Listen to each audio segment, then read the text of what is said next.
4 sweet thawed out corn on the cob, 1 cup of buttered milk, 1 cup of cornmeal, 1 cup of all-purpose flour, 1 teaspoon baking powder, 1 teaspoon salt, ½ teaspoon black pepper, ½ teaspoon of paprika, ½ teaspoon garlic powder, ½ teaspoon onion powder. Whisk all together.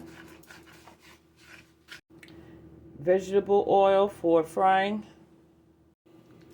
Roll your corn in their buttermilk.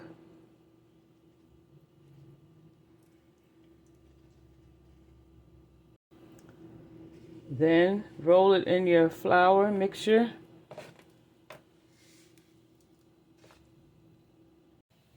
Add to hot grease.